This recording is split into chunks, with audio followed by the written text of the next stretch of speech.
Arjun is in a miserable position. That is not the position of Arjun, the person. That is the situation of entire mankind. That is the conflict that we all face daily, every day. So first of all, it is not about Arjun and Krishna. It is not about two persons. Arjun and Krishna are both within us. Krishna is not standing in front of Arjun. Krishna is the heart of Arjun.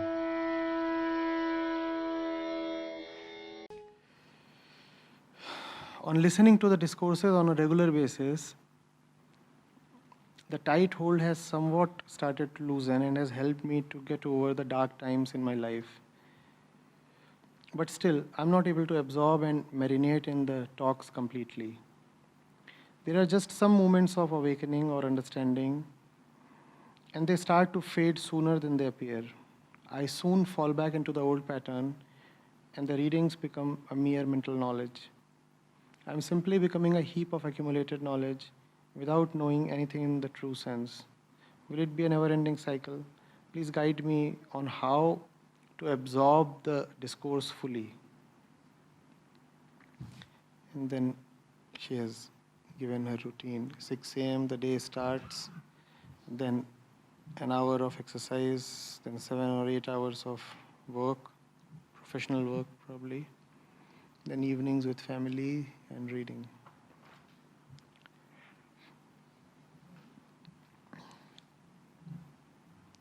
Knowledge and life move in tandem.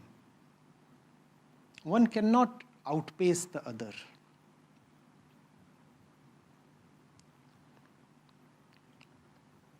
If life is really proceeding towards truth, knowledge will follow. And if you are having knowledge of the false, then the true will start reflecting in your life. You cannot have one or the other in isolation. You cannot say that my life is full of godliness, but I have very little knowledge. If your life is dedicated towards godliness, then knowledge will come on its own. Knowledge will come from an inner source. You won't even need to read a book. And that is the route some people take. They meditatively realize the direction that their life must take and they proceed in that direction. And proceeding in that direction, they find that they are learning a lot. A lot of knowledge is coming to them. Life is teaching them and their heart is teaching them. So, knowledge has kept pace with life. And then there is the other way as well. What is the other way? Gain knowledge, and if the knowledge is real, then life will follow knowledge. And when life follows knowledge, it enables you to gain more knowledge. It's like how you walk. Knowledge, life, knowledge, life, knowledge, life.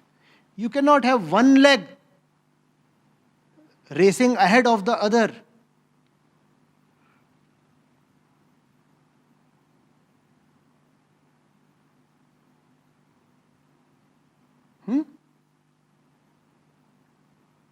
If even one leg is properly moving, it will drag the other one along.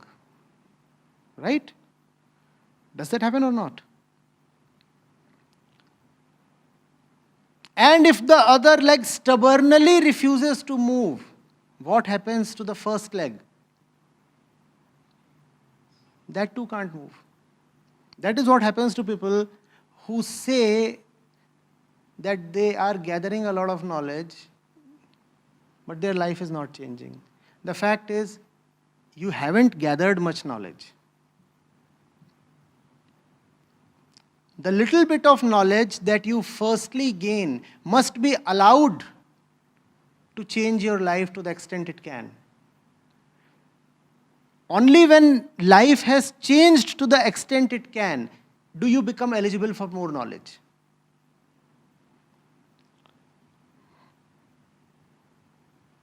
Are you getting it? Hmm? It's almost like trying to sip water using a very small bowl.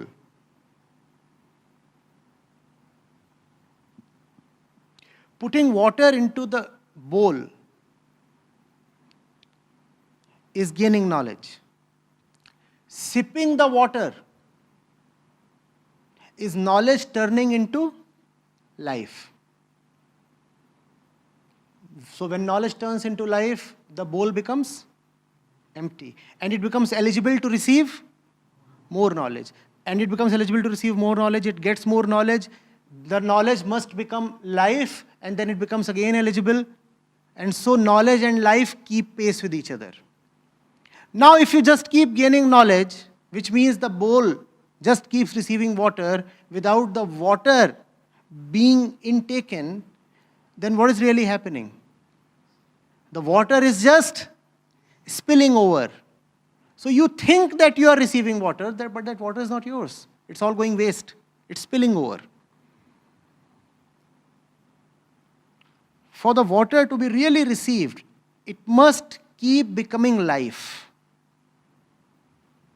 And remember that the bowl is small.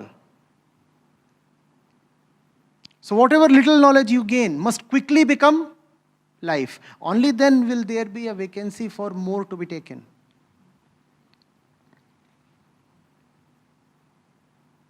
You cannot say that your bowl is so big that it can keep taking in water, and later on, at some opportune time, will you sip from it? No.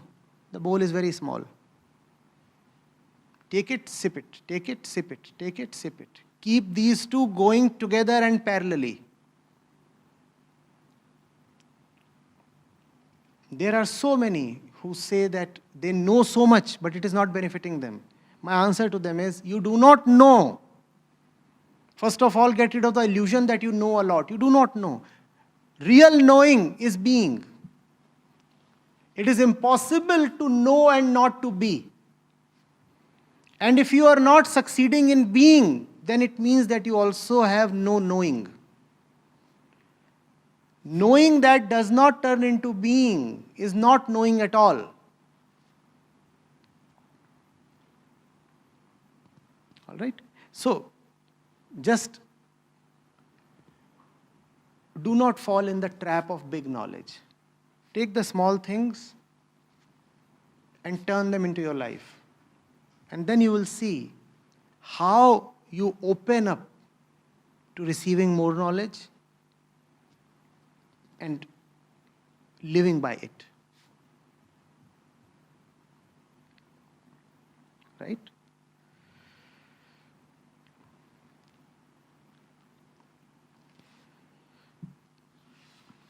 You have mentioned your routine here. This routine has to change in some way. If your routine pre-knowledge is the same as your routine post-knowledge, then how has knowledge impacted you at all?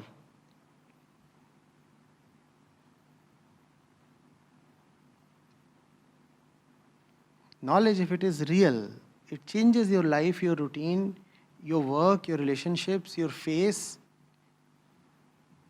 your choice of everything in the world. And if that is not happening, despite all the books, then the books are failing upon you.